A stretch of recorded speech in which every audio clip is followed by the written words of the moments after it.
할렐루야. 우리 수요 찬양 예배 우리 마음과 뜻과 정성을 다해서 거룩하신 하나님께 올려드리겠습니다. 우리 다 같이 기도하겠습니다.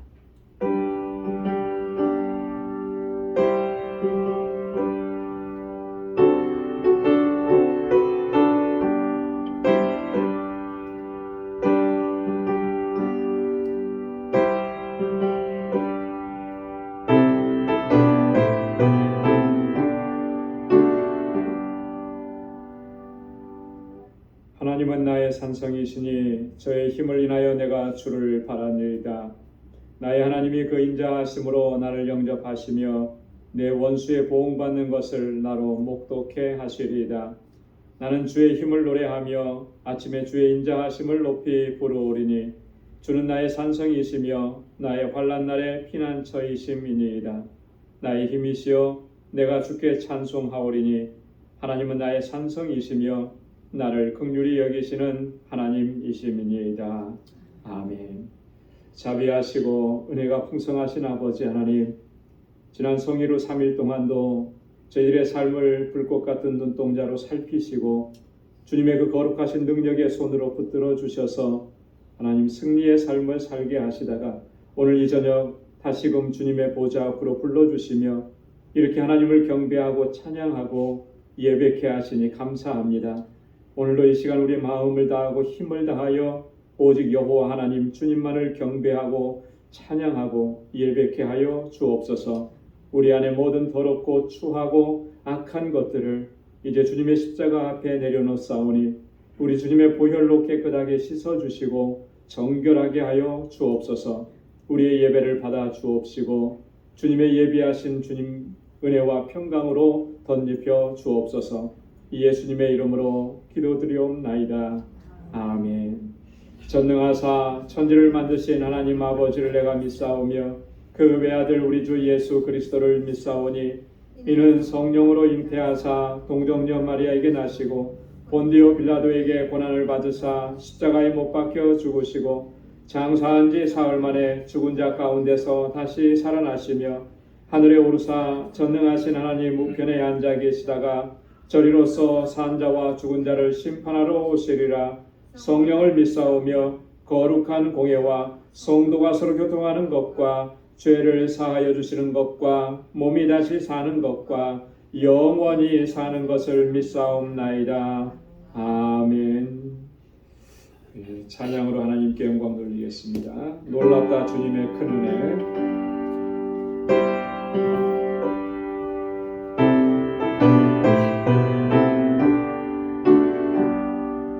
놀랍다 주님의 큰 은혜 우리의 죄를 속하시려 갈보리 십자가 위에서 어린 양 모혈을 흘렸네.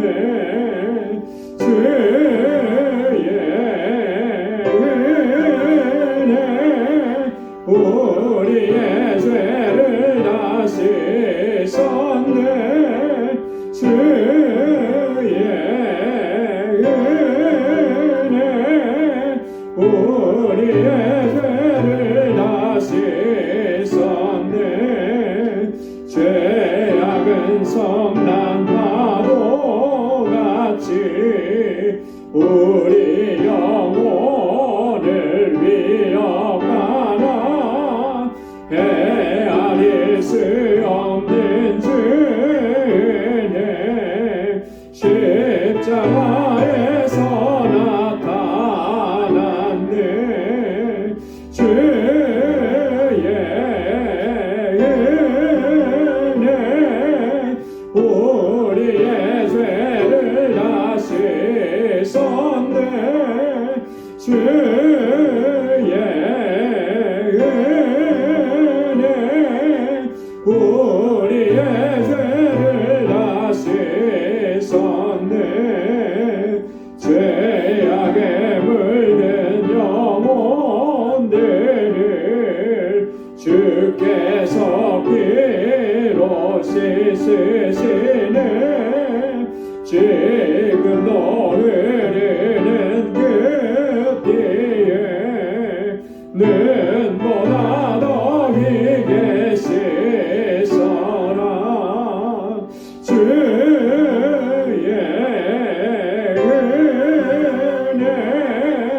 우리의 죄를 다 씻었네.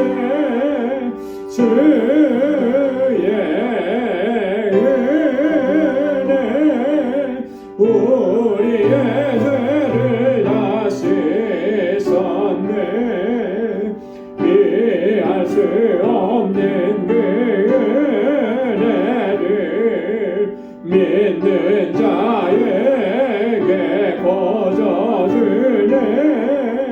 형제여 주 앞에 나와서 터진 채 말고 곧 받아라. 주의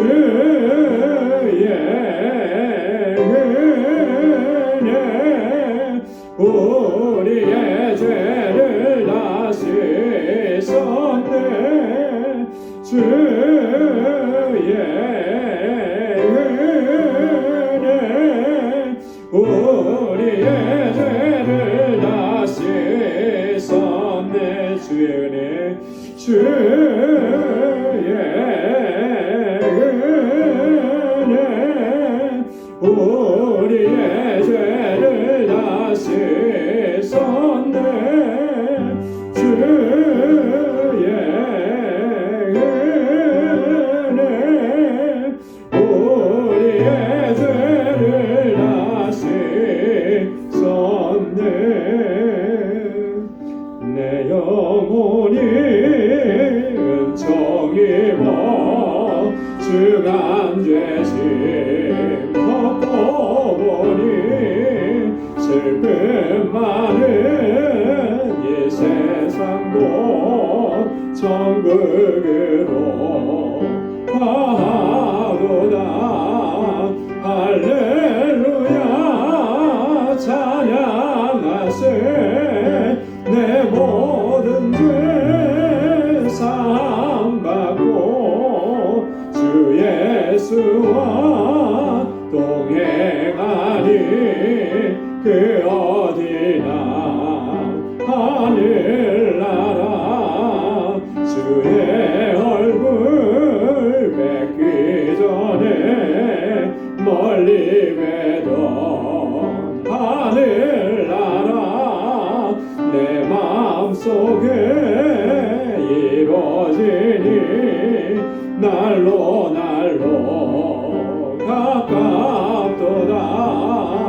할렐루야 찬양하세. 내 모든 죄 사함받고 주 예수와 동행하니 그 어디나 하늘나라.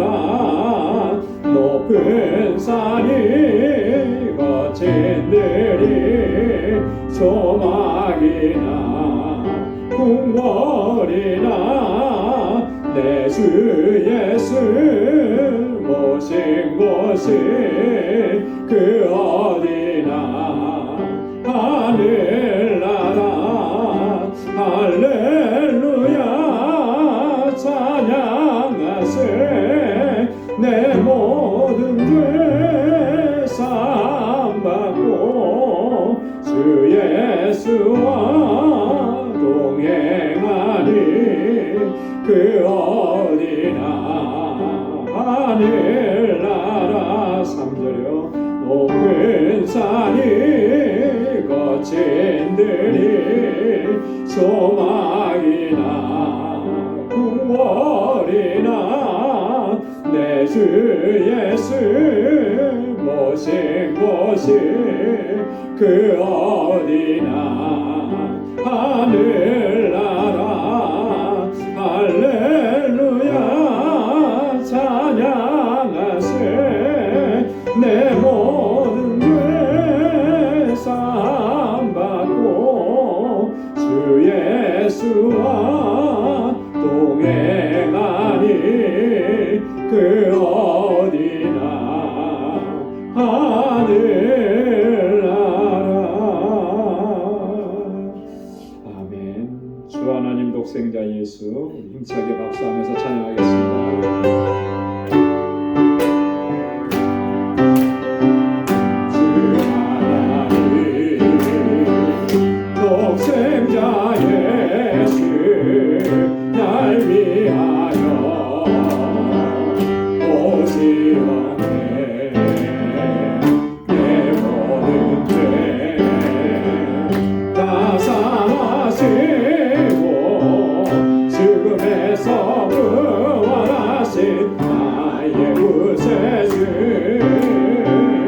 살아계신 주 나의 참된 소망 걱정 근심 전혀 없네 사랑의 주내 날 인도하니 내 모든 삶의 기쁨 늘 충만하네 주 안에서 거듭난 생명 도우시니 주의 사랑 참 기쁨과 확신 가지고 예수님의 도우심을 믿으며 살리 살아계신 주 나의 참된 소망 걱정 근심 전혀 없네 사랑의 주내 발길 인도하니 내 모든 삶의 기쁨 늘 충만하네 언젠가 주 뵐 때까지 주를 위해 싸우리라 승리의 길 멀고 험해도 주님께서 나의 앞길 비켜주시니 살아계신 주 나의 참된 소망 걱정 근심 전혀 없네 사랑의 주내 발길 인도하니 내 모든 삶의 기쁨 늘 충만하네 살아계신 주 나의 참된 소망 걱정 근심 전혀 없네 사랑의 주내 갈 길 인도하니 내 모든 삶의 기쁨 늘 충만하네 살아계신 우리 주님께서 우리의 삶 속에 기쁨으로 충만케 하실 줄로 믿습니다. 우리 시간 다같이 통성으로 기도하겠습니다. 교회를 위해서 세우신 주의 종들과 우리 직분자들을 위해서 이번 돌아오는 주일에 우리 항존직 직분자를 선출합니다. 하나님께서 은혜 베풀어 주시고 귀한 종들을 세워달라고 함께 기도해 주시고 우리 주일학교와 유스그룹 또 EM을 위해서 우리 교사들과 우리 전도사님 위해서 또 저들에게 큰 부흥의 은혜를 허락해 달라고 함께 기도해 주시고 우리 단기 선교를 준비합니다. 하나님 은혜 베풀어 주시고 또 우리 선교지 알라메다 방주교회 건축하는 중에 있습니다. 하나님 은혜 주셔서 정말 건축이 잘 될 수 있도록 그래서 그 지역의 영혼들을 구원하는 구원의 방주가 되도록 하나님 인도해 달라고 지금도 세계 곳곳에서 복음을 증거하시는 우리 선교사님 우리 정득수 선교사님 동역자들을 위해서 함께 기도해 주시고 우리 교우들을 위해서 특별히 환우들을 위해서 함께 기도하시고 우리 함께 이 시간 가지고 나온 우리 개인적인 기도 제목 우리 다 같이 통성으로 함께 기도하겠습니다. 은혜가 풍성하신 아버지 하나님 참 감사합니다. 아버지 하나님 이 사순절 기간이 지나면서 주님을 더 깊이 묵상하게 하시고 나를 향하신 하나님의 그 크신 사랑을 다시 한번 깨닫게 해주시고 하나님 구원의 기쁨과 감격을 다시 회복할 수 있도록 은혜 주셔서 감사합니다. 하나님 주님께로도 가까이 나갈 수 있게 하시고 날마다 십자가 앞에 엎드리는 저희를 되게 하여 주옵소서. 우리의 연약함과 우리의 허물 주님 앞에 고백하며 주의 용서와 사죄의 은총을 간구합니다. 주님 용서하시고 새롭게 하여 주옵소서. 늘 성령으로 충만하게 하옵시고 주님의 주시는 믿음과 권능 권능으로 아버지 하나님 늘 승리하는 삶이 되도록 인도해 주옵소서. 이 시간 저희들이 아버지 앞에 나와서 간절하게 마음을 같이하고 뜻을 같이하여 간구하고 기도합니다. 하나님 세워주신 우리 방주교회 아버지 하나님 지난 24년 동안 한결같은 은혜 베풀어 주시고 늘 선하신 역사 이루어주심을 감사합니다. 정말 아름다운 믿음의 공동체로 아버지 귀한 사랑의 공동체로 서서 아버지 하나님 주님의 영광을 위해서 귀하게 쓰임받게 하옵시고 세워주신 주의 종들 한 사람 한 사람 능력의 장중에 붙들어 주옵소서. 늘 아버지 하나님 주님 앞에 최선을 다하고 헌신하고 충성된 종으로 설 수 있는 우리 모두가 되게 하여 주옵소서. 오 하나님 아버지 이곳에서 자라나는 우리 어린 신령들과 학생들과 우리 사랑하는 청장년들 하나님 우리의 자녀손들을 기억하여 주시고 저들이 정말 하나님 잘 경외하고 믿음으로 살게 하시고 정말 이 세대 가운데 하나님 다윗과 같이 아버지 하나님 또한 바울과 같이 하나님 앞에 귀하게 쓰임받는 믿음의 일꾼들이 다 되게 하여 주옵소서. 우리 아버지 하나님 정말 놀라운 부흥의 역사를 허락해 주셔서 이 다음 세대를 이끌어가는 하나님의 신실한 종들이 되게 하시고 저들을 위해서 수고하는 우리 교사들과 아버지 하나님 우리 전도사님 능력의 장중에 붙들어 주시고 하나님 늘 은혜 베풀어 주옵소서. 하나님 단기 선교를 준비하게 하시니 감사합니다. 오 하나님 아버지 주의 하나님 이 복음을 전하는 일에 언제나 우리를 최선을 다할 수 있도록 도와주옵소서. 알라메다에 세워주신 주님 방주교회 하나님 아름답고 견고하게 서서 그 지역의 영혼들을 구원하게 부족함이 없도록 인도하여 주옵시고 아버지 하나님 우리 선교사님과 동역자들 하나님 은혜 베풀어 주시고 능력으로 함께하여 주시옵소서. 아버지 하나님 우리 사랑하는 교우들을 위해서 기도합니다. 아버지 하나님 우리 믿음의 권속들 가운데 하나님 여러 가지 고통스럽고 힘든 일로 인해서 신음하고 눈물을 흘리는 사랑하는 주의 종들 하나님 이서들의 아픈 마음을 주님께서 만져주시고 위로하여 주옵시고 아버지 저희들의 육신의 연약함을 치료하여 주시사 강건케 하여 주시고 하나님 건강한 몸과 건강한 영으로 주님을 섬길 수 있도록 은혜 베풀어 주옵소서. 우리 사랑하는 성도들의 가정마다 하나님 평강을 더하여 주시옵소서. 우리의 자녀들이 잘되고 복되게 하시고 하나님 앞에 귀하게 쓰임받는 일꾼들이 다 되게 하여 주옵소서. 믿음의 기업들을 든든하게 지켜주옵소서. 하나님 아버지 저들의 손으로 하는 모든 일들이 복되게 하셔서 복의 근원된 삶을 살아가도록 인도하여 주시옵소서. 오늘도 주님 앞에 가지고 나온 간절한 기도의 제목마다 하나님 선하신 응답을 허락해 주옵소서. 하나님 아버지 우리의 간절한 기도 응답해 주시고 또한 아버지 이 시간도 하나님 주의 말씀으로 우리를 새롭게 하여 주옵소서. 하나님 은혜 베풀어 주옵소서. 아버지 모든 감사와 찬양 영광 주님 앞에 올려드립니다. 예수님의 이름으로 간절히 기도드리옵나이다. 아멘. 아멘.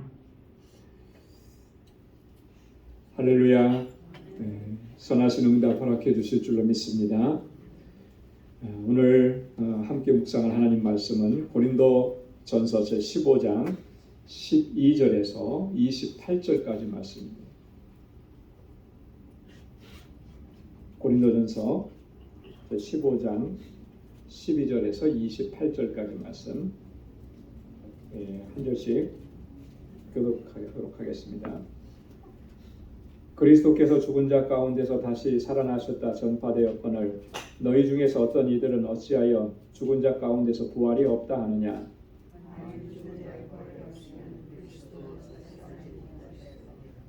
그리스도께서 만일 다시 살지 못하셨으면 우리의 전파하는 것도 헛것이요 또 너희 믿음도 헛것이며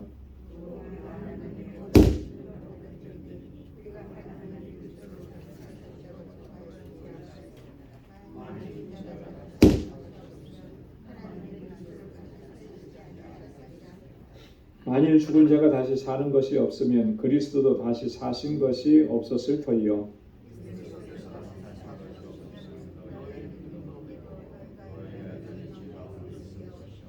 또한 그리스도 안에서 잠자는 자도 망하였으리니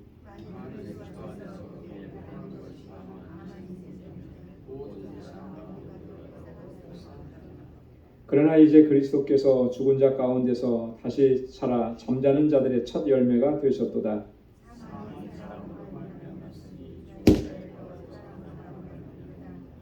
아담 안에서 모든 사람이 죽은 것 같이 그리스도 안에서 모든 사람이 삶을 얻으리라.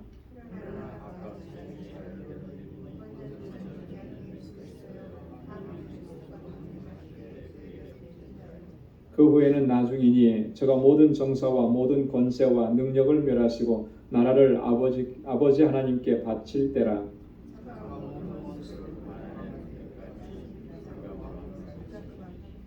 맨 나중에 멸망받을 원수는 사망이니라.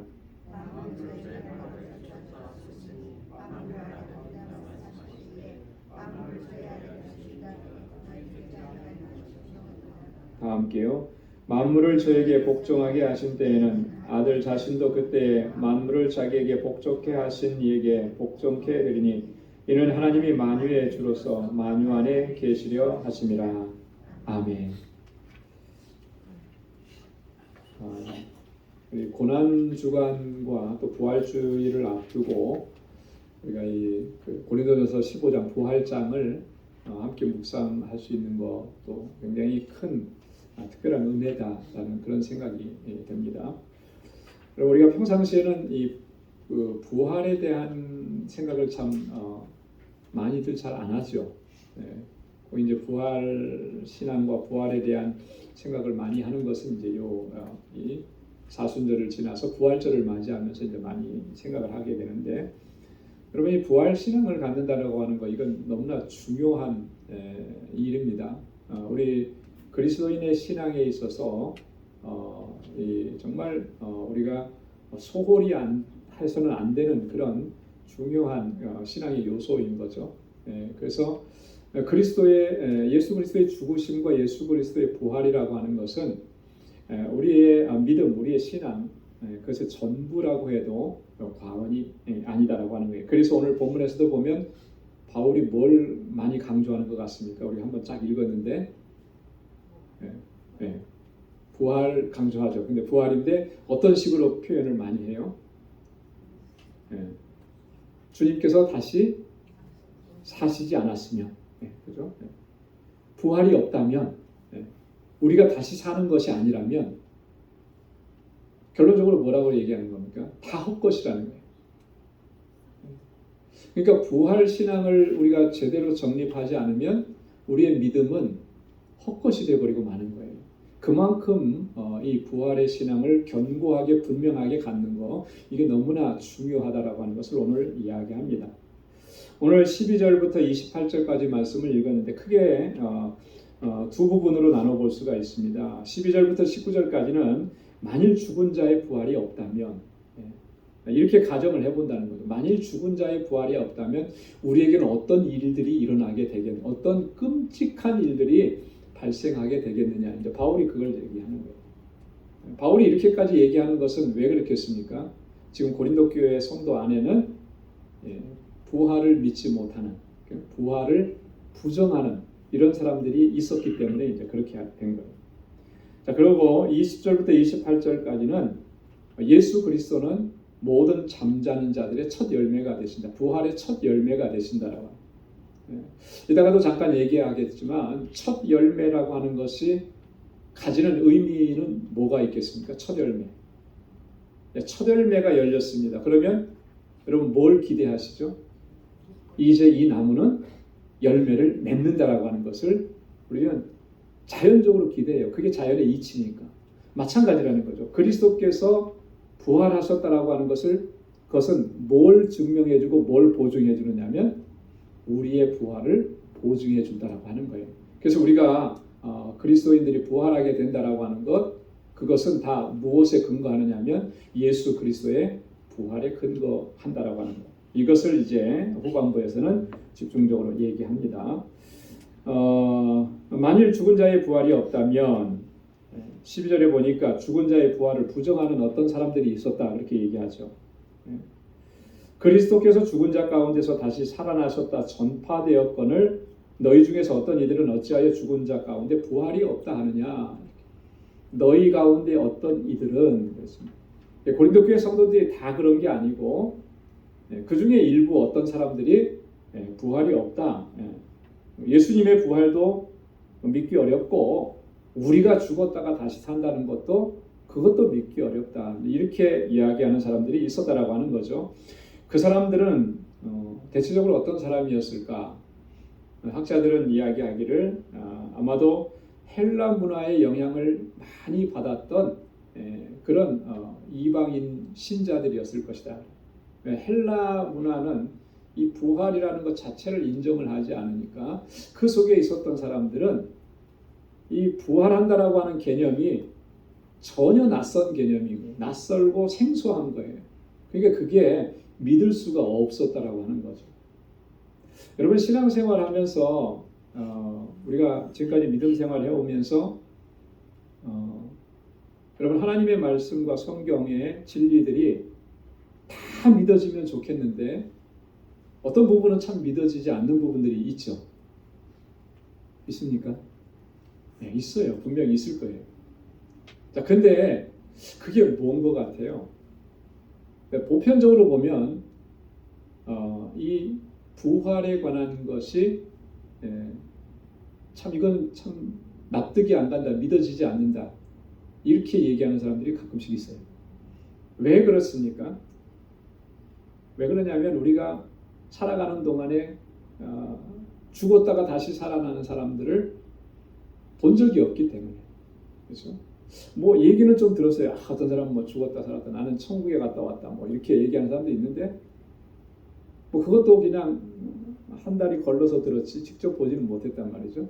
자, 이러다 보니까 이 부활에 대한 그런 신앙과 믿음을 갖기가 사실은 쉽지 않습니다. 여러분 이게 논리적으로 경험적으로 믿어지는 게 아니고요. 하나님께서 우리에게 주시는 믿음, 그 믿음으로 말미암아 우리가 이런 부활의 신앙도 갖게 되는 거예요.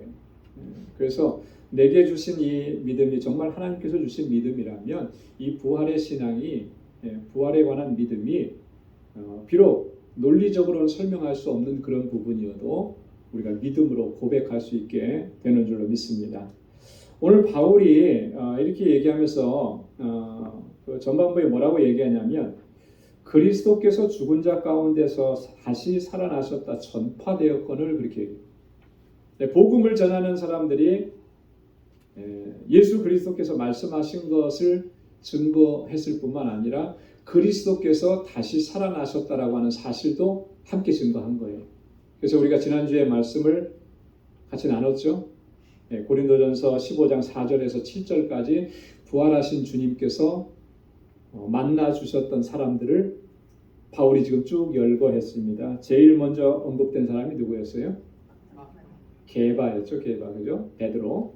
그리고 12제자들에게, 500여 성도에게, 또 야고보에게, 또 모든 사도에게, 맨 마지막에는 만삭되지 못하여 난 자 같은 나에게도 부활하신 주님께서 나타나셔서 나를 만나 주셨다. 이렇게 수많은 사람들이 부활하신 주님을 만났는데 이것이 전해졌는데 왜 여전히 부활이 없다고 그렇게 얘기하느냐. 바울이 이렇게 얘기하는. 그래서 사실 이제 오늘 이 고린도전서 15장을 바울이 쓰게 된 이유가 바로 여기 있는 거예요. 부활은 없다. 이렇게 말하는 사람들이 있었기 때문에. 자, 그래서 13절부터 19절까지 보면 만일 죽은 자의 부활이 없다면 과연 우리 가운데 어떤 일들이 벌어지겠는가? 죽은 자의 부활이 없다면 우리가 다시 살아나는 일이 없다면 13절에서 바울이 얘기합니다. 그리스도도 다시 살지 못하셨으리라. 이게 무슨 얘기일까요? 죽은 자의 부활이 없다면 그리스도도 다시 살지 못하셨으리라. 이건 이런 의미예요. 죽은 자의 부활이 없다면 그리스도께서 다시 살아나실 이유가 없다라고 하는 거예요. 그 다른 말로 얘기하면 뭐죠? 그리스도께서 다시 살아나셔서 모든 죽은 자들을 다시 살리시는 부활을 이루신다라고 하는 거예요. 그래서 그리스도의 부활은 성도의 부활의 전제 조건이 되는 거예요. 그리고 보증이 된다라고 하는 그런 의미인 것이죠. 그래서 20절에도 예수 그리스도는 첫 열매가 되셨다 이렇게 말씀을 하고 있는 것입니다. 여러분이 성도의 부활을 부정하고 부인하는 것은요 굉장히 위험한 거죠. 우리 기독교 진리, 기독교의 진리를 아주 송두리째 부정하는 그런 위험한 일이 된다라고 하는 것, 이것을 우리가 꼭 기억을 해야 합니다. 자, 14절부터 15절까지 보면 그리스도께서 만일 다시 살지 못하셨으면, 그리스도께서 부활하시지 않았으면 우리도 부활 못하는 것 당연한 것이고요. 모든 것이 다 헛것이 되고 만다라고 14절에 보니까. 우리의 전파하는 것도 헛것이요. 우리가 전파하는 게 뭐죠? 복음이잖아요. 그죠? 예수 그리스도. 그거 다 헛것이 되고. 너희의 믿음도, 그 믿음은 어디에서부터 나온 거예요? 복음으로 말미암은 거 아니죠, 그죠? 근데 그것도 다 헛것이 되는 거예요.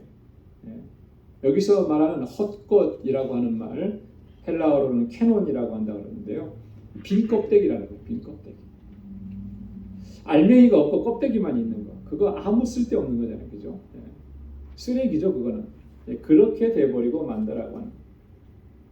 여러분 한번 생각해 보십시오. 그리스도께서 죽으시기만 하셨고 다시 부활하시지 않았다면 어떨 것 같습니까? 여러분 그리스도의 죽으심은 뭐에 대한 죽으심이죠? 우리의 죄를 대신 속해 주시는 죽으심. 그래서 죄 사함을 얻는 거예요. 그리스도의 죽으심으로 말미암아. 자, 근데 그리스도의 다시 살아나심, 부활하심은 무엇을 위한 부활인가? 이건 영원한 생명을 위한 부활이에요. 그죠? 영원한 하나님의 나라에 들어가서 하나님과 영원한 삶을 누리게 하는 그것을 위한 부활입니다. 근데 부활하심이 없어요. 그러면 뭐만 남는 거예요? 죄만 사함받아요. 그리고 죽어요. 그리고 영원하신 하나님의 나라에는 들어갈 수가 없어요. 그러면 이게 복음이고 이게 기쁨이 되겠습니까? 죄는 용서함 받았는데 하나님의 나라에는 들어갈 수가 없다. 참 이것처럼 황당한 일이 없는 거죠. 예수님의 부활을 부정하는 사람들은 본인들은 그렇게 믿고 있는지 모르겠지만 실제로는 그렇게 믿고 있는 거라는 거예요. 그래서 이 부활의 신앙을 갖는 것이 너무나 중요하다라고 하는 것이죠. 자, 그 다음에 15절에 보니까 우리가 거짓 증인이 될 것이다. 주님의 부활하심이 없다면 우리는 거짓 증인. 이 거짓 증인 된다라고 하는 말은 이런 거예요. 하나님을 거짓 증거하는 자다. 이렇게 얘기합니다. 여러분 하나님께서 하신 일, 하나님의 능력, 하나님의 권능을 거짓으로 증거한다라고 하는 것. 이것처럼 정말 무서운 죄가 없잖아요. 그런데 주님의 부활하심이 없다면 우리가 다 그런 꼴이 된다는 거예요. 거짓으로 하나님을 증거하고 거짓으로 복음을 전하고 거짓을 전하고 있다라고 하는 거예요. 그만큼 위험한다라고. 15절에도 보면 만일 죽은 자가 다시 사는 것이 없으면 그리스도를 다시 살리시지 아니하셨으리라. 이 말씀 속에서 보면 아주 분명하죠. 하나님께서 예수 그리스도를 다시 살리신 분명한 목적. 주님이 죽으셨기 때문에 주님을 다시 살려야만 되는 게 그게 목적이 아니고, 그죠? 주님이 다시 살아나심으로 인해서 누구를 살리시는 거예요? 우리를 살리시는 거예요. 우리를 다시 살리셔서 영원하신 하나님의 나라로 인도하신다라고 하는 것이죠. 그래서 16절에도 보면 반복해서 또 얘기합니다. 만일 죽은 자가 다시 사는 것이 없으면 그리스도도 다시 사신 것이 없었을 터이요. 계속 이게 얼마나 중요한 내용이면 바울이 이렇게 반복하고 또 반복하겠느냐라고 하는 거죠. 또 한 번 더 반복합니다. 17절과 18절에 보면 그리스도께서 다시 사신 것이 없으면 뭐도 헛되다 그랬습니까? 우리의 믿음도 헛되고 그 다음에 너희가 여전히 죄 가운데 있을 것이요. 그랬어요. 17절에. 여기 보면 헛되다 그렇게 말했잖아요. 앞에서도 보면 14절에 헛것이다 그랬는데 앞에서 말한 그 헛것이다라고 하는 그 말보다도 지금 요 뒤에 17절에서 말하는 헛되다라고 하는 말이 훨씬 더 강도가 센 거예요. 의미가 강한 겁니다. 그만큼 허무한 것이 되어버리고 만다라고. 근데 여기 보니까 여전히 죄 가운데 있을 것이요. 그래요. 여전히. 그리스도께서 다시 사신 것이 없으면 여전히 죄 가운데 있을 것이다. 여러분 한번 생각해 보십시오. 그리스도께서 우리 죄를 다 대속하셨는데 여전히 우리가 죄 가운데 있다. 여러분 이게 얼마나 황당한 일이겠어요. 그죠? 그리스도께서 우리의 모든 죄를 다 사해 주셔서 나는 죄 사함을 받았다고 이렇게 정말 기뻐하는데 그리스도께서 다시 사신 것이 없으면 우리는 여전히 죄 가운데 있는 거예요. 여러분 이런 일들은 정말 당혹스럽고 황당한 일이죠. 예를 들어서 이런 거 좀 비유가 맞을지 모르겠어요. 여러분들의 뭐 자녀들이 빚이 많아요. 빚이 많은데 너무 그 빚 때문에 허덕이는 자녀를 보니까 너무 마음이 안타까워. 그래서 부모님이 능력이 되니까 그 빚을 다 갚아줬어.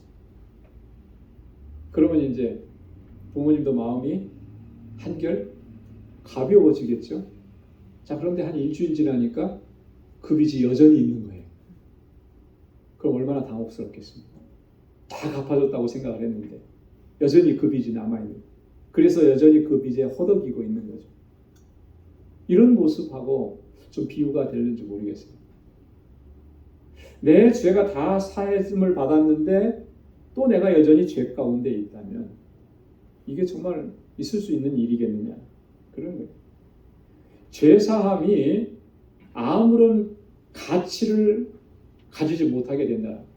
부활의 신앙을 갖지 않으면, 우리가 그리스도와 함께 다시 사는 것이 없으면 이 죄사함이 아무런 가치를 갖지 못하는 거예요. 그러니까 여전히 죄 가운데 놓여 있는 거죠. 그런 말이 있습니다. 살아나지 못하는 자는 죽은 자인 것이다. 그렇죠. 살아나지 못했으면 죽은 거죠. 그런 의미와 같이 죄사함이 살아났다라고 하는 것은요, 그게 가치가 있으려면 계속 살아 있어야 되는 거예요. 살려냈으니까. 그런데 살려냈다고 했는데 살아나지 못해요. 그럼 죽은 거죠. 우리가 죄 가운데 여전히 존재한다면 그건 더 이상 복음이 될 수가 없는 거죠. 기쁨이 될 수가 없는. 부활의 신앙을 갖지 않으면 그와 같은 결과를 초래한다라고 하는 것, 이게 그만큼 중요하다라고 하는 것을 바울이 지금 얘기합니다. 18절에도 보면 그리스도 안에서 잠자는 자도 망하였으리라 그래요. 여러분, 그리스도 안에서 잠잔다라고 하는 것은 뭘 의미하는 것일까요?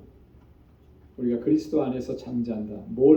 어떤 상태일 때 우리가 잠잔다는 표현을 하죠? 죽음이죠, 그죠? 육체의 죽음. 그래서 이 장례식이나 이럴 때 보면 그 죽음을 잠자는 것으로 이렇게 표현할 때가 많아요. 자, 그런데 그리스도 안에서 잠자요. 그리스도 안에서 잠잔다라고 하는 말은 그리스도를 믿는 그 믿음으로 살다가 육체의 죽음을 맞이했다라고 하는 그런 의미인데, 자, 그런 자들도 어떻게 된다는 거예요? 부활의 신앙을 갖지 않으면 다 망하였으리라. 영원한 죽음 가운데 있을 수밖에 없다라고 하는 그런 의미입니다. 19절에도 보면 그리스도 안에서 우리의 바라는 것이 다만 이 생뿐이라면 모든 사람 가운데 우리가 더욱 불쌍한 자니라. 예수 믿고 신앙생활 잘 하다가 나를 구원해 주셨으니까 그거 감사합니다. 감격스럽게 신앙생활 잘하고 교회생활도 잘하다가 그것으로 그냥 죽고 그것으로 끝나버린다면, 그러면 예수 믿는 사람들이 얼마나 더 불쌍한 사람이겠느냐, 그런 의미예요. 그렇죠? 영원한 세계에 들어가서 하나님의 나라에서 영원히 하나님과 함께하는 그 삶이 주어지지 않는다면 정말 그리스도인들이 이 세상에서 사는 삶의 방식은 가장 불쌍한 존재로 살아가는 것 아니겠느냐라고 하는 그런 거죠. 여러분, 그리스도인은, 우리 믿는 사람들은 예수님께서 이렇게 살아가는 사람이라고 특정 지어 주셔서 말씀하신 것이 있습니다. 뭐냐면 너희가 나를 따르려거든 어떻게 하라 그랬습니까? 자기를 부인하고 자기 십자가를 지고 그리고 나를 쫓을 것이냐고 했어요. 이게 주님을 따르는 사람의 모습인 거죠. 이게 그리스도인들의 그 삶의 모습인 거예요. 이렇게 살아가야 마땅하다라고 주님께서 그 제자도로 말씀을 해주신 겁니다. 여러분, 자기를 부인한다라고 하는 일이 얼마나 참 힘든 일이에요, 그죠? 얼마나 고통스러운 일입니까? 또 자기 십자가를 지고 간다라고 하는 것은 더더욱이나 고통스러운 거죠. 그러니까 그렇게 평생을 살았어요. 근데 그걸로 끝이라고. 그렇게 평생을 살다가 죽음을 맞이하면 그게 마지막이라고 한다면 그의 인생이 얼마나 참 불쌍하겠느냐라고. 그죠? 그걸 얘기하는 거예요.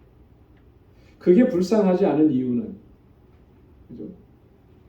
그게 불쌍할 리가 없죠. 그게 불쌍한 요소가 될 수 없는 이유는 우리에게 부활의 신앙이 있기 때문에, 부활하신 주님께서 우리에게 그러한 소망을 주셨기 때문에, 우리 그리스도인들은 그 부활의 소망을 가지고 살아가는 존재들이다라고 하는 거예요. 그러니까 우리가 이 세상뿐이라면 우리가 바라는 것이 이 세상에서 끝나는 것이라면 우리가 불쌍한 자가 될 수밖에 없다라고 하는 그런 얘기입니다. 그러면서 우리가 바울이 이 부활의 신앙이 얼마나 중요한지를 강조합니다. 자, 그 다음에 20절부터 28절까지는 잠자는 자들의 첫 열매이신 그리스도에 대해서 바울이 증거하는데요. 여기에서는 이 부활하신 그리스도는 모든 성도들의 부활의 보증이 되신다는 사실을 강조합니다. 이 부활의 확실성을 이야기하는 거죠.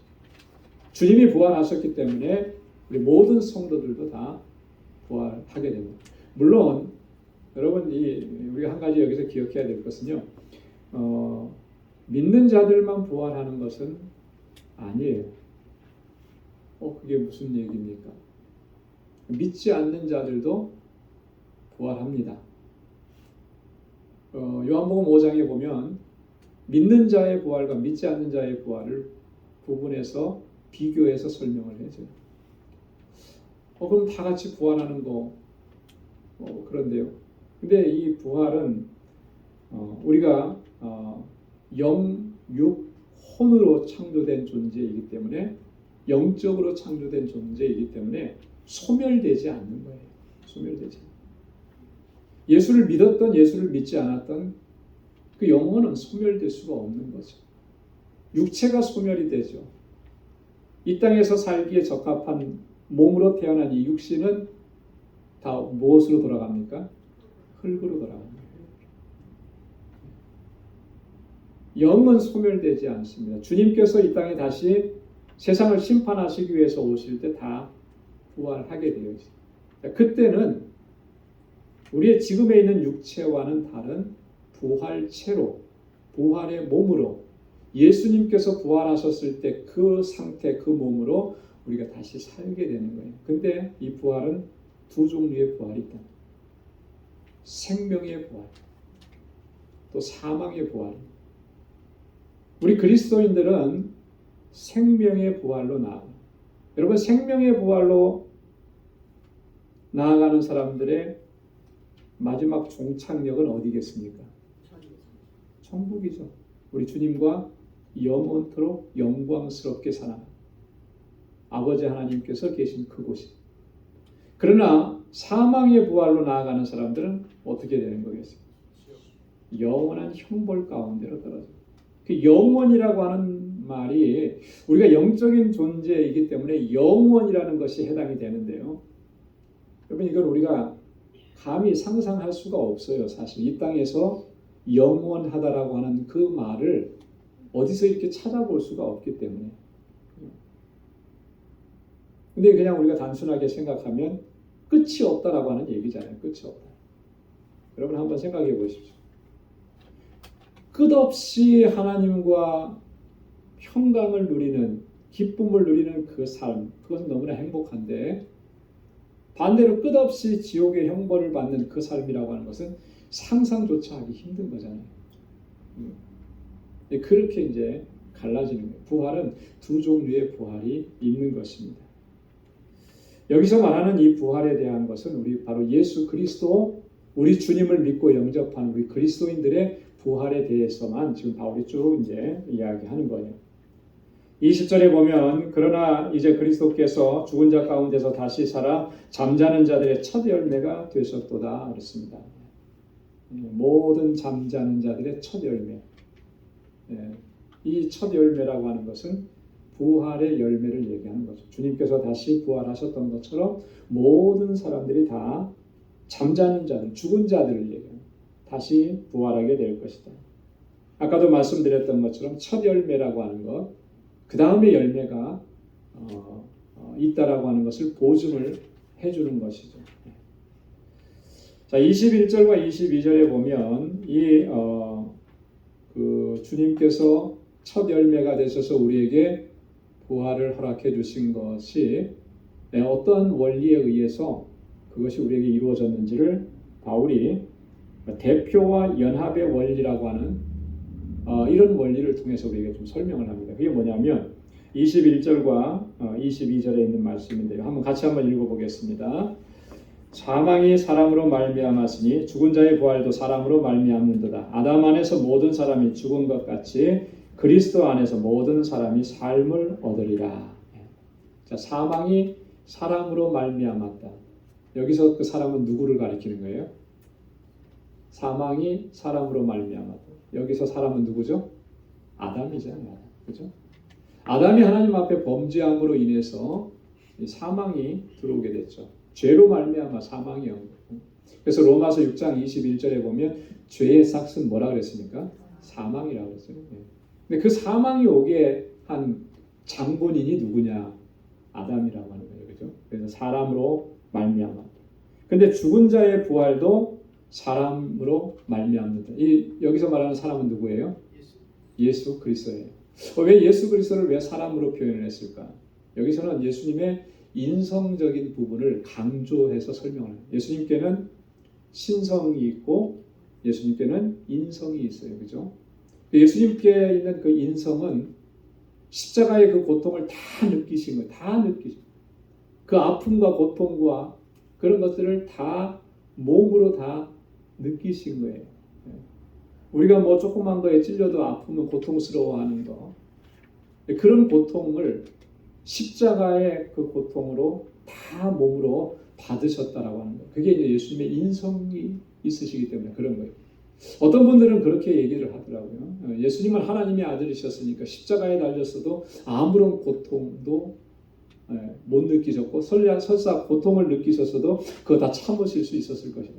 여러분 그렇지 않습니다. 예수님 물론 참아내시고 견뎌내시고 거기서 돌아가셨지만 뭐 우리하고 달라서 특별하셔서 그렇게 하신 것이 아니고 우리가 똑같은 인성을 가지신 거예요. 그렇기 때문에 십자가에서 고통스럽게 그렇게 외치셨던 것이고, 그죠? 엘리 엘리 라마 사박다니 나의 하나님 나의 하나님 어찌하여 나를 버리시나이까 그렇게 외치셨던 거예요. 예수님의 인성이에요. 여기서 죽은 자의 부활도 사람으로 말미암는도다 했을 때 그 사람은 예수님을 말하는 것이고 예수님의 인성을 더 특별히 강조하는 거예요. 아담 안에서 모든 사람이 죽은 것 같이. 자, 그러니까 아담 안에 있으면 모든 사람은 다 죽습니다. 그죠? 아담이 범죄함으로 인해서 사망에 이른 것처럼. 그러나 그리스도 안에 있으면 모든 사람이 삶을 얻으리라. 그리스도의 부활과 함께 우리도 함께 그 부활을 누리게 된다라고 하는 것이죠. 이런 원리에 의해서 주님의 부활이 오늘 우리 모든 성도의 부활을 보증해주고 우리로 하여금 영원한 생명을 얻게 하신다라고 하는 거예요. 삶을 얻으리라 그랬죠. 영원한 생명을 얻게 한다. 예수님의 부활로 말미암아 우리가 영원한 생명을 누리게 되는 것. 이건 이미 예수님께서 죽은 나사로를 살리실 때 마르다에게 주셨던 말씀, 이미 그 말씀을 우리에게 다 해주셨어요. 요한복음 12장 25절 26절에 보면 예수께서 가라사대 나는 부활이요 생명이니 나를 믿는 자는 죽어도 살겠고 무릇 살아서 나를 믿는 자는 영원히 죽지 아니하리니 이것을 내가 믿느냐. 여러분 믿습니까? 우리 믿죠. 믿으니까 오늘 이 자리에 이렇게 나와서 하나님을 얘기하죠. 예수님은 나는 부활이요 생명이라고 그랬습니다. 예수님 나는 다시 살고 나는 영원한 생명이라고 그랬어요. 그래서 나를 믿는 자는 죽어도 살겠고 여기서 죽어도 산다는 말은 뭐예요? 육체적으로 죽어도 영원히 산다라고 하는 그런 말이에요. 무릇 살아서 나를 믿는 자는 영원히 죽지 않는다. 영원히 죽음이 없는 거예요. 여러분 여기서 말하는 죽음이라고 하는 것은 또 다른 의미는 이런 거죠. 하나님과의 분리를 얘기하는 거예요. 분리. 분리됨이 죽음인 거죠. 마치 엄마 뱃속에 있는 생명 우리 아기들이 엄마하고 태 속에서 연결되어 있잖아요. 그죠? 뭐로 연결되어 있습니까? 탯줄로 연결되어 있는 거예요. 그래서 호흡, 또 뭐 음식, 뭐 이런 걸 다 섭취하게 되는 거예요. 살아있어요. 근데 그게 끊어져 버리면, 분리되면 죽은 거죠. 마찬가지 원리입니다. 우리가 하나님과 이렇게 연결되어 있는 것, 그래서 생명을 누리게 되는 것은 바로 예수 그리스도라고 합니다. 주님의 나를 위해서 죽으신 사실, 또 주님께서 나를 다시 살리시기 위해서 사망 권세를 이기시고 부활하신 사실, 그 사실이 내가 믿어졌고 그 믿음으로 말미암아 우리가 하나님과 연결되어 있어서 삶을 누리게 되는 거예요. 이게 없으면 하나님과는 끊어진 거예요. 마치 탯줄이 끊어진 것처럼. 그래서 생명을 누릴 수가 없고 영원한 사망 가운데 갈 수밖에 없다는 거예요. 자, 그러면 부활 때에 어떻게 부활이 이루어지게 되는가? 그 순서가 어떤가? 23절, 24절에 보니까 각각 차례대로 자기 차례대로 되니 그랬어요. 차례대로 된다. 부활하는데도 보면 순서가 있다. 이런 얘기를 하는데 여기 차례대로라고 하는 말은 일종의 그때 당시에 군사 용어입니다. 정렬시킨다. 이제 이런 의미예요. 군대가 이렇게 출동을 하게 되면 일사불란하게 움직이죠. 오합지졸로 움직이지 않아요. 그죠? 딱 줄을 맞추고 이렇게 순서대로 착착착 움직이는데 이 부활이 이루어지는 과정, 순서를 보면 그런 것처럼 이렇게 순서가 있다. 자, 부활에 있어서 첫 번째 순서는 누구겠습니까? 맞죠. 예수 그리스도. 당연하죠. 그죠? 첫 열매이신 예수 그리스도가 첫 번째. 그래서 이 말은 뭐냐면 그리스도께서 우리 성도의 부활의 원형이고 또 근거가 되신다라고 하는 그런 의미입니다. 자, 그 다음에 두 번째는 누가 부활한다 그랬어요? 그리스도 강림하실 때 그에게 붙은 자라 그랬어요. 자, 그 다음에 이제 성도의 부활은 언제 이루어진다라고 하는 것을 여기서 얘기해 주죠. 언제 이루어지는 거예요? 그리스도 강림하실 때, 재림하실 때, 주님께서 다시 오실 때, 그 전까지 모든 이 땅에서 살면서 사망을 맞이하고 죽음을 맞이했던 사람들이 다 그리스도 안에서 부활하게 된다라고 합니다. 물론 그때까지 살아있는 사람은 어떻게 된다 그랬습니까? 바울은 그때까지 죽지 않고 살아있는 사람들은 어떻게 된다 그랬어요? 어떻게 된다 그랬습니까? 어떻게 될 것 같아요? 변화되어서 공중에서 주를 영접하게 된다라고 합니다. 그때까지 살아있는 사람. 육신의 몸, 육체의 몸, 이 우리가 가지고 있는 이 몸으로는 주님에게 연합할 수가 없잖아요. 그죠? 그래서 변화하여라고 하는 말을 쓰는 거예요. 어떤 모습으로 변화하겠습니까? 모든 죽은 성도들이 부활의 몸으로 변화하는 것처럼, 그죠? 그래서 다시 산 것처럼 그렇게 변화되어서 공중에서 주님을 맞이하게 될 것이다. 그 다음에 24절에 보면 자, 그렇게 그리스도께 붙은 자들이 그리스도 강림하실 때에 부활에 이르게 된다면 그 후에는 나중이니 그랬습니다. 이게 무슨 말일까? 그 후에는 나중이다 라고 하는 이 말은 물론 학자들마다 여러 가지 견해가 다양하다고 합니다. 그런데 대부분은 그런 얘기예요. 뭐냐면 그리스도의 부활을 따라서 성도의 부활이 이루어지고 나면 그 다음에는 뭐가 있는 거예요? 믿지 않는 자들의 부활이 있다. 뭐 이렇게 얘기할 수도 있는데 그거는 뭐 말할 필요도 없고 여기서 바울이 말하고자 하는 것은 이런 거예요. 그 다음에는 심판이 있다는 거죠. 심판이 있다. 그 다음에는 그때는 이제 완전한 종말을 이야기하는 것입니다. 자, 그래서 바울이 24절에 그렇게 얘기합니다. 저가 모든 정사와 모든 권세와 능력을 멸하시고 나라를 아버지께 바칠 때라. 주님께서 세상의 모든 정사, 권세, 능력을 다 멸하시고 그리고 이 나라를 아버지 하나님께 바칠 때, 그 세상을 심판하실 때 그 성도들이 그리스도의 부활에 참여하게 되고 이후에는 이렇게 심판이 있게 된다. 부활을 통한 최후 승리 그리고 예수 그리스도의 통치에 대해서 25절부터 28절까지 바울이 말씀을 합니다. 25절에 보면 저가 모든 원수를 그 발 아래 둘 때까지 불가곧 왕노릇 하시리니 모든 세상 공중 권세 잡은 자들 이들을 멸하실 때까지 주님께서는 세상을 심판하시는 거죠. 하나님께로부터 받은 권위로 세상을 심판하시는 거예요. 그래서 이 그리스도의 죽으심과 부활을 통해서 모든 이 세상 권세자들을 멸절시키는 것, 심판하시는 것, 그것이 주님께서 하나님의 백성들을 통치하시면서 세상을 다스리시는 그런 원리라고 합니다. 예수님은 이 땅에 오실 때 처음에 오실 때 초림 예수님은 구원자로 오셨어요. 그죠? 우리를 구원하시기 위해서. 그래서 예수님의 이름을 주실 때 자기 백성을 저희 죄 가운데서 구원하실 자라. 그러나 다시 오실 때 주님은 더 이상 세상을 구원하러 오시는 게 아니에요.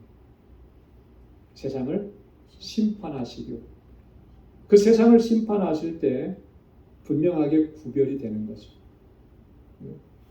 그리스도 강림하실 때 그에게 붙어 있는 사람, 부활의 신앙을 가지고 믿음으로 산 그 사람들에게는 영원한 생명으로 인도하십니다.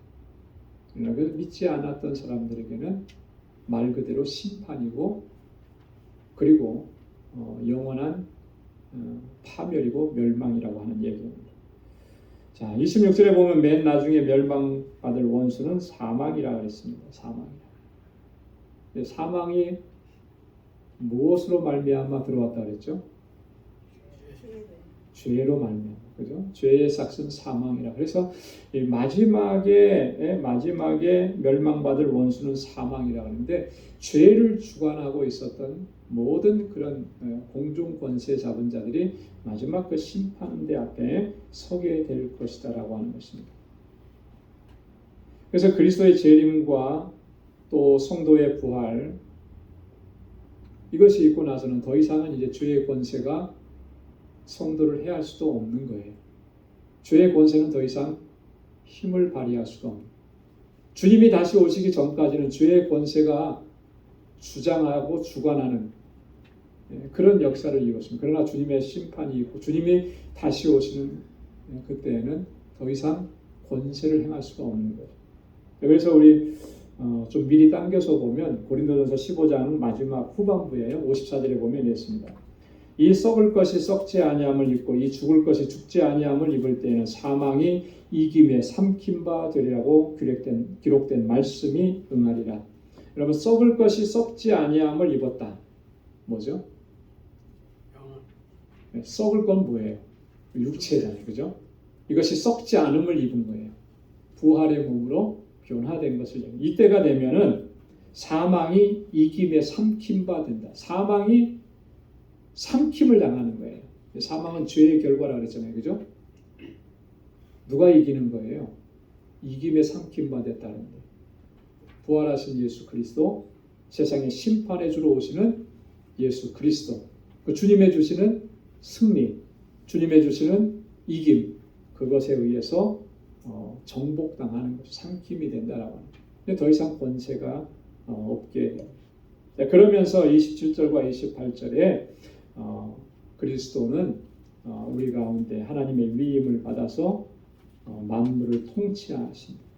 만물을 통치하고 다스리시고 그리고 자신을 보내신 하나님께 그리스도도 복종하신다라고 하는 그래서 하나님께서 뜻하신 모든 일들 인류를 구원하시고 또 우리 믿는 자들을 영원한 하나님의 나라로 인도하시는 그 구속의 대장정을 마무리하시는 거예요. 그것이 바로 예수 그리스도의 부활 그리고 주님께서 세상을 심판하시기 위해서 다시 오심을 통해서 이루어지는 것입니다. 이 부활의 신앙을 갖는다라고 하는 것이 얼마나 중요한가. 이 신앙 안에서 우리가 주님의 주시는 최후의 승리를 누리게 되는 것입니다. 부활의 신앙을 갖지 않으면 이 승리를 맛볼 수가 없는 거예요.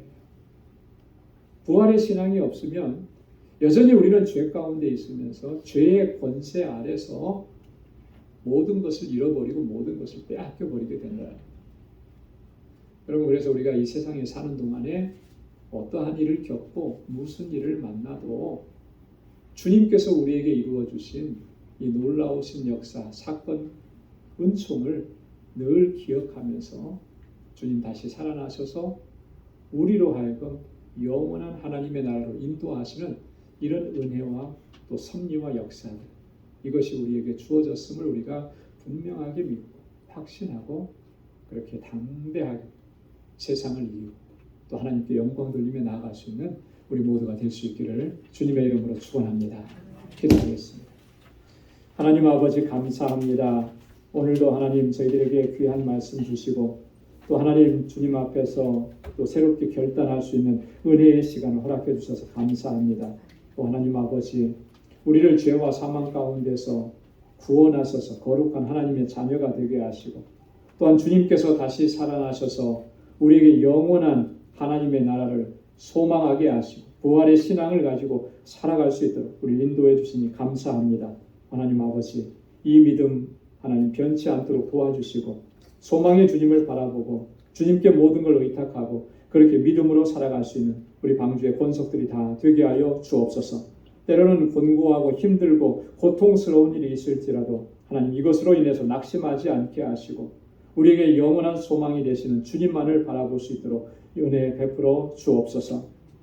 이제는 우리 주 예수 그리스도의 무한하신 은혜와 하나님 아버지의 크고 놀라우신 사랑과 성령의 위로 교통 충만하심의 역사가 부활의 신앙을 가지고 믿음으로 살아가기로 결단하는 우리 방주의 모든 믿음의 권속들과 저들의 가정과 직장과 생업의 터전 위에 이제로부터 영원까지 함께 하시기를 간절히 축원하옵나이다.